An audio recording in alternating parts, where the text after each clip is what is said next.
والسلام علی رسول اللہ۔ میں ہوں اکرم مسعود، آپ کا ہوسٹ پیسفل فیملی الف اکیڈمی کی اس ویڈیو میں آپ تمام ناظرین کا خوش آمدید۔ آج میں اس ویڈیو میں زکوٰۃ کے فضائل و مسائل لے کر حاضر ہوا ہوں، جس کے انشاءاللہ ایک یا دو تین ویڈیوز بنیں گی۔ پہلے ہم زکوٰۃ کے فضیلت اور زکوٰۃ کے کچھ اہم مسائل اس میں بیان کریں گے۔ تو دین اسلام میں زکوٰۃ ہر مالدار صاحب نصاب پر فرض ہے۔ زکوٰۃ کی معاشرتی حیثیت ایک مکمل اور جامع نظام کی ہے کہ اگر ہر صاحب نصاب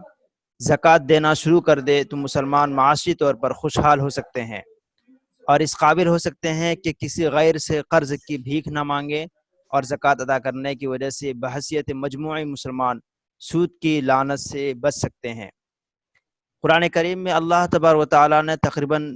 32 مقامات پر نماز کے ساتھ زکوٰۃ کا ذکر فرمایا ہے، جس سے اس کی اہمیت معلوم ہو سکتی ہے، اور نبی پاک صلی اللہ علیہ وسلم کے کئی بے شمار احادیث میں زکوٰۃ کی فضیلت، ترغیب اور افادیت کو اجاگر کیا گیا ہے۔ معلوم یہ ہوا کہ زکوٰۃ کو دین میں بہت اہمیت دی گئی ہے، اور زکوٰۃ ادا نہ کرنے والے کو سخت عذاب کی وعید بتائی گئی ہے۔ حضرت ابن مسعود رضی اللہ عنہ عن النبی صلی اللہ علیہ وسلم قال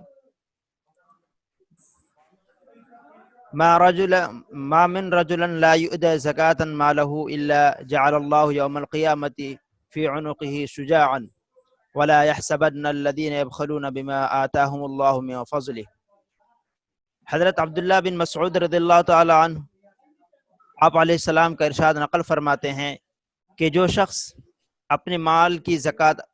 ادا نہیں کرتا، قیامت کے دن اس کا مال گنجے سانپ کی شکل میں اس کی گردن میں ڈال دیا جائے گا۔ راوی کہتے ہیں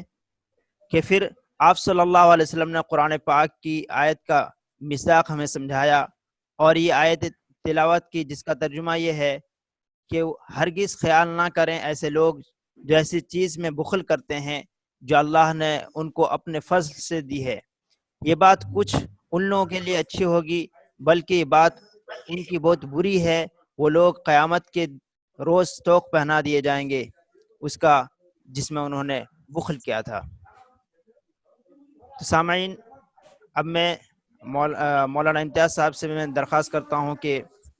صاحب نصاب کون ہیں اور زکوٰۃ کے کچھ اہم مسئلے آپ کے سامنے رکھیں۔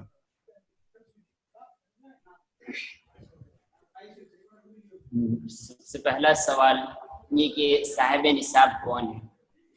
یعنی مطلق یہ کہا جائے کہ زکوٰۃ کس پر واجب ہے۔ سب سے بنیادی دو شرطیں تو یہی ہیں کہ مسلمان ہو اور عاقل و بالغ ہو، پھر شرط یہ کہ صاحب نصاب۔ صاحب نصاب کسے کہتے ہیں؟ تو صاحب نصاب وہ مرد یا عورت جس کی ملکیت میں 7.5 تولہ سونا یعنی 87 گرام 480 ملی گرام سونا ہو، یا 52.5 تولہ چاندی یعنی 612 گرام اور 360 ملی گرام چاندی، یا ان دونوں میں سے کسی ایک کی قیمت کے بقدر روپیہ پیسہ نقد مال ہو، یا مال تجارت ہو، یا ضرورت سے زائد سامان ہو، یا ان پانچوں چیزوں کی مجموعی قیمت ان سونے چاندی میں سے کسی ایک کے نصاب کو پہنچ جاتی ہو، یا یہ کہ ان میں سے بعض کی ہی قیمت اگر ان دونوں سونے چاندی میں سے کسی کے نصاب کو پہنچ جاتی ہو تو اس پر زکوٰۃ واجب ہوتا ہے۔ ایسے لوگوں کو صاحب نصاب کہتے ہیں۔ اور ایک شرط زکوٰۃ کے واجب ہونے میں یہ ہے کہ اس پر سال گزر جائے، یعنی جو مال ہے، جو نصاب ہے، اس پر سال گزر جانا شرط ہے۔ لیکن سال گزرنے کے تعلق سے جب ہم سنتے ہیں تو عام طور پر یہ سمجھتے ہیں کہ وہ پورا مال ہو بہو پورا سال باقی ہو تبھی زکوٰۃ واجب ہوتا ہے، ورنہ نہیں۔ ایسا نہیں ہے۔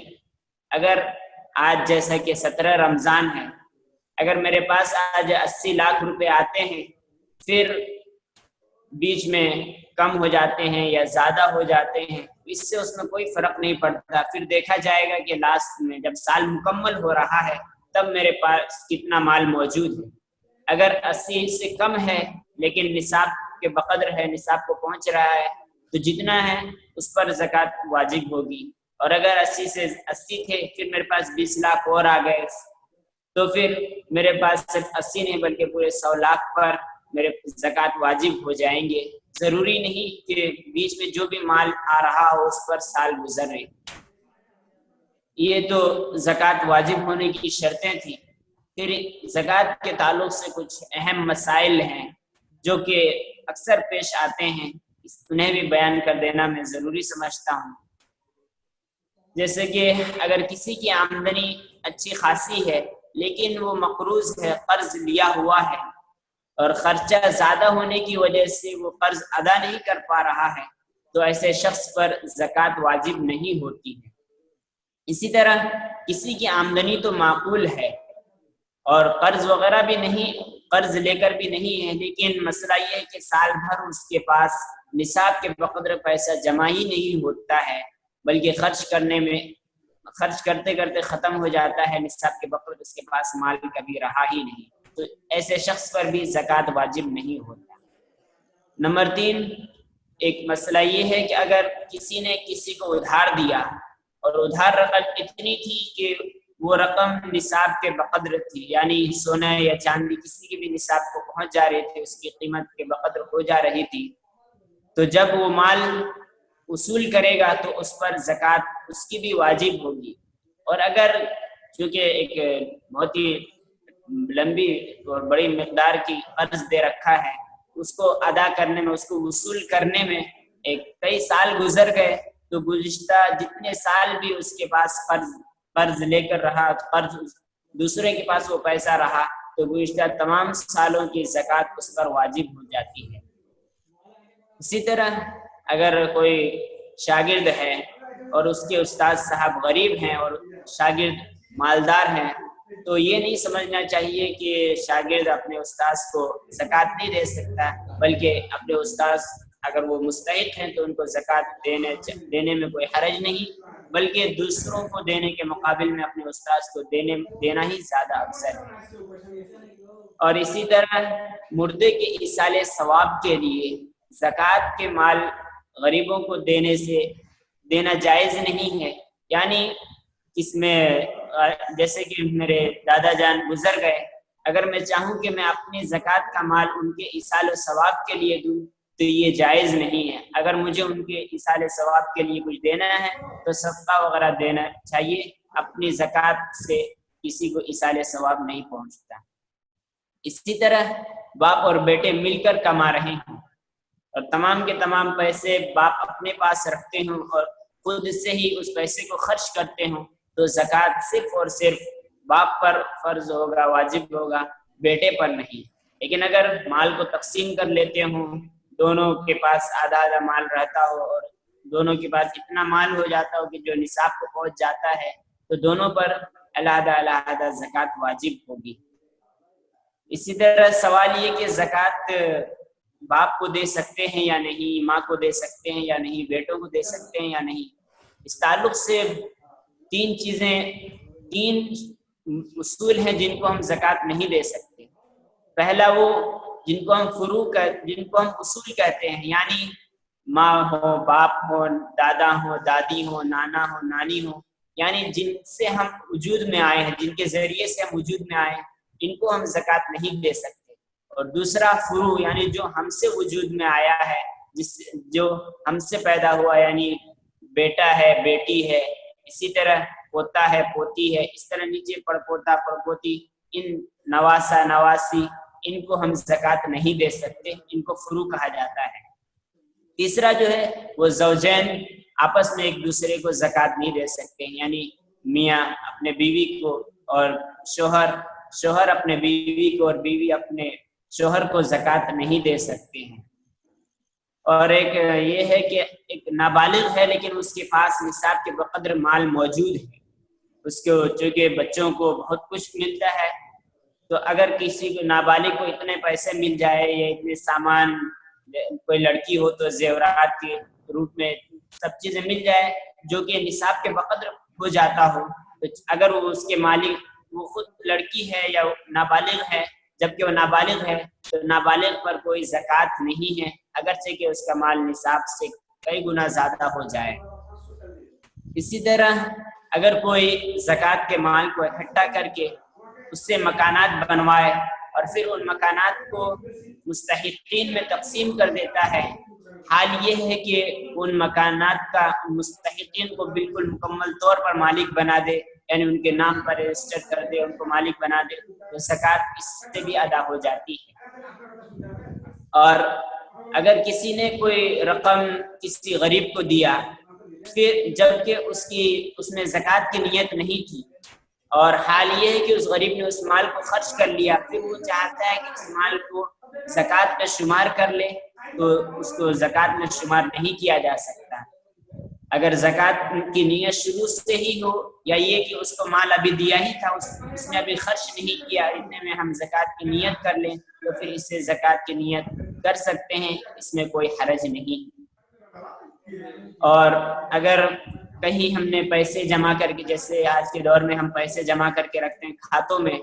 تو کوئی اسلامی ملک ہو، وہاں پر حکومت یا بینک والے خود کھاتہ داروں کی اجازت سے ان کے اصل رقم سے زکوٰۃ نکال کر مستحقین کو دے دیتے ہوں تو زکوٰۃ ادا ہو جائے گی۔ اور اگر اصل رقم سے تو نہ نکالتے ہوں، بلکہ جو انٹرسٹ ملتا ہے اس سے اگر زکوٰۃ ادا کی جا رہی ہو تو اس سے زکوٰۃ ادا نہیں ہوگی۔ اسی طرح اگر کھاتہ داروں کی اجازت کے بغیر یہ سب چیزیں ادا کی جا رہی ہو، اگرچہ اصل مال سے زکوٰۃ ادا کی جا رہی ہو، تب بھی زکوٰۃ ادا نہیں ہوگی۔ اسی طرح اگر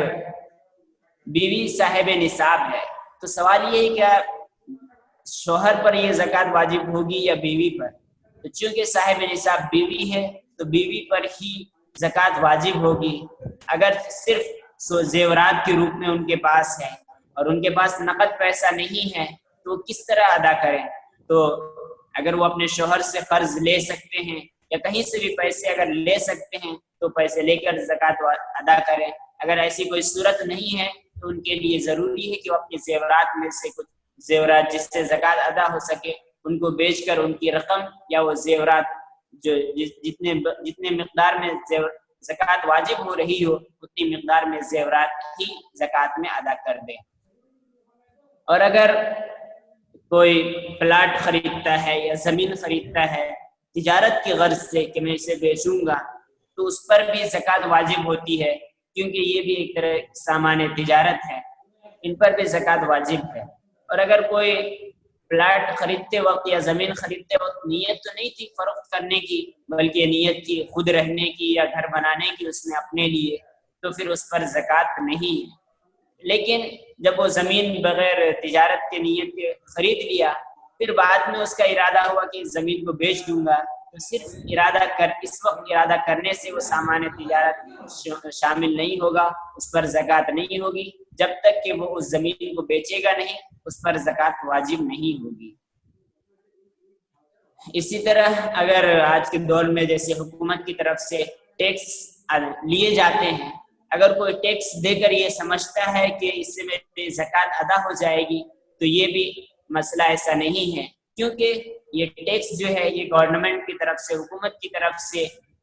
مقرر کیے جاتے ہیں، جبکہ زکوٰۃ ایک اللہ تبارک و تعالیٰ کی طرف سے ایک فریضہ اور عبادت ہے، لہٰذا یہ دونوں الگ الگ چیزیں ہیں۔ ٹیکس میں دیے گئے رقم کو زکوٰۃ میں شمار کرنا اگر کوئی چاہے تو شمار نہیں کر سکتا۔